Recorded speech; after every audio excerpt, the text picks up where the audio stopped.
What if everything you own is actually owning you? We live in an age of abundance. More possessions, more options, more noise than any generation in history. Yet we feel emptier than ever. But 2,000 years ago, the Stoic philosophers discovered something radical that completely reframes how we should live. Today, we're exploring why simplicity isn't deprivation. It's sovereignty. Picture Rome in the 2nd century. Marcus Aurelius was emperor of the most powerful empire on earth. He had everything: palaces, armies, treasures beyond counting. Yet in his private journal, which we now call Meditations, he wrote something that contradicts everything our culture teaches us about success. Very little is needed to make a happy life. This wasn't a man broken by poverty. This was the most powerful person alive, choosing simplicity. That statement is so counterintuitive that we almost miss its power. Marcus Aurelius wasn't naive or sheltered. He understood luxury intimately. He'd experienced both wealth and the burden that comes with it. His realization emerged from deep reflection and philosophy, not from a lack of options. What he discovered was that the equation we're taught, more things equals more happiness, is fundamentally broken. The Stoics understood this centuries before psychology confirmed it. The historical context matters here. The Stoic movement emerged during turbulent times in ancient Greece and Rome. Wars, plagues, economic chaos surrounded philosophers like Marcus Aurelius, Epictetus, and Seneca. In such uncertainty, they realized that the only things worth investing in were those that couldn't be taken away by fate, fortune, or circumstance. Your possessions could burn in a fire. Your reputation could be destroyed overnight.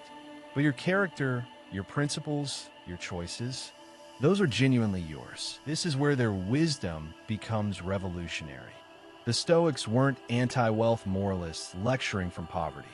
Many, like Seneca, were incredibly wealthy, but they maintained psychological and spiritual freedom by refusing to let possessions define them or control their peace of mind.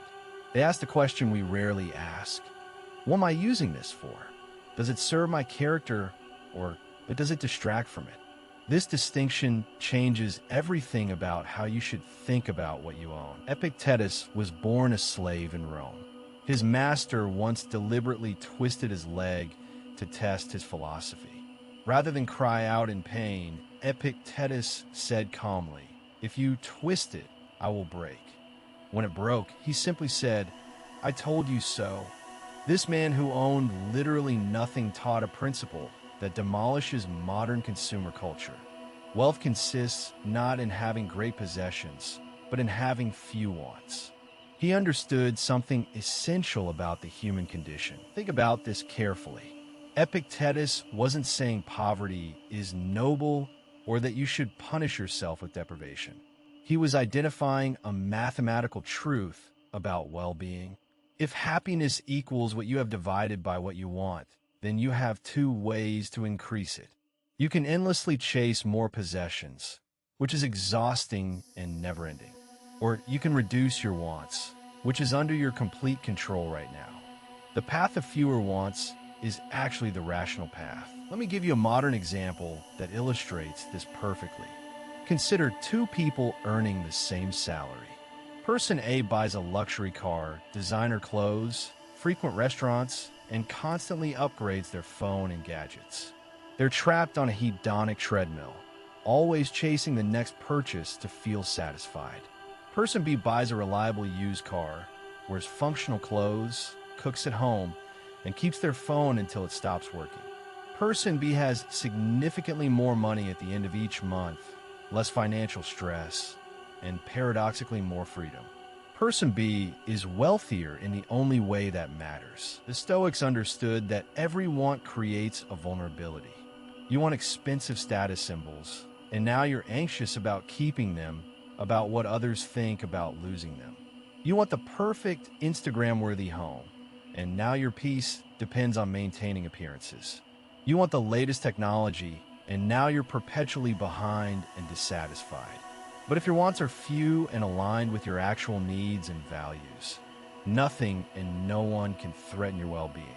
This is the secret wealth that Epictetus discovered even in slavery. Modern neuroscience has validated what Epictetus knew intuitively.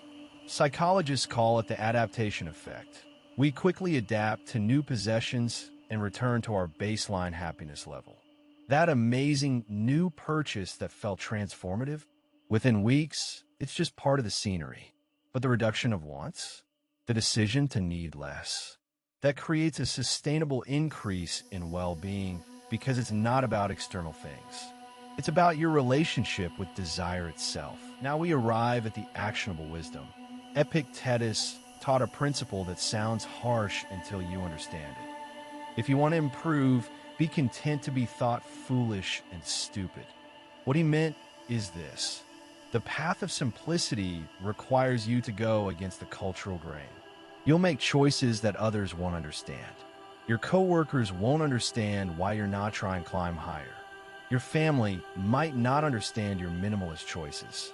Your social media followers might not understand why you're not displaying your possessions.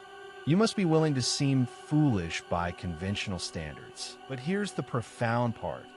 This willingness to be misunderstood is exactly where your freedom begins. Most people are imprisoned by others' opinions. They buy things to impress people they don't even like. They maintain lifestyles that exhaust them because of how it appears to others. The moment you release that need for external validation, you become genuinely free. You can make choices based on what's actually good for you, not what looks good to others. This is what Epictetus meant by becoming foolish. You become free. So here's how to practice this practically. Start with what the Stoics called voluntary discomfort. This doesn't mean punishing yourself. It means occasionally choosing the harder path so that you don't become soft and dependent.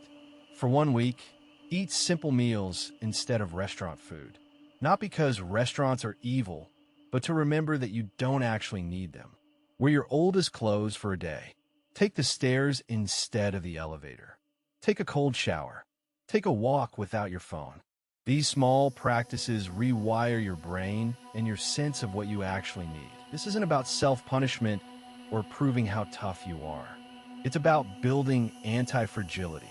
When you occasionally experience discomfort voluntarily, 2 things happen. First, you discover that discomfort isn't actually dangerous. You survive it. You're fine. You might even enjoy the simplicity. Second, you build psychological resilience so that when real difficulties come, and they will, you're not devastated by them. You've already practiced managing without luxury. You know you can adapt. This is incredibly powerful. Now audit your possessions and desires practically. Walk through your home and honestly ask, does this serve my well-being or my image? Does this bring me joy or guilt? Am I using this or am I storing it? For each item, make a clear decision. Give away what you don't need. This physical act of releasing possessions has a psychological effect. It's incredibly liberating. You'll notice that each item you remove feels like removing a small weight from your mind. The goal isn't emptiness, it's intentionality. Everything you own should have a reason for being there. Finally, begin noticing your wants as they arise throughout the day. When you see something you think you want, pause. Don't judge yourself. Just observe. Ask, why do I want this? Is this a genuine need or a passing impulse? Will I remember this one in a week? What need is it really fulfilling? Is it security, status, boredom, or something else?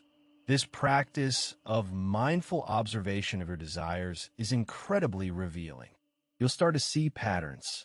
You'll notice which wants are authentic and which are manufactured by advertising or comparison. As you do this, your actual desires naturally reduce. You're not forcing it. You're just becoming conscious. The Stoic philosophy of simplicity isn't about deprivation or judging those with possessions. It's about recognizing a simple truth. The things that actually matter, your character, your relationships, your peace of mind, cannot be purchased. They're developed through practice, and philosophy. Every dollar you spend on things you don't need is a dollar you're spending away from your actual freedom. Every hour you spend maintaining possessions or shopping for more is an hour stolen from your life.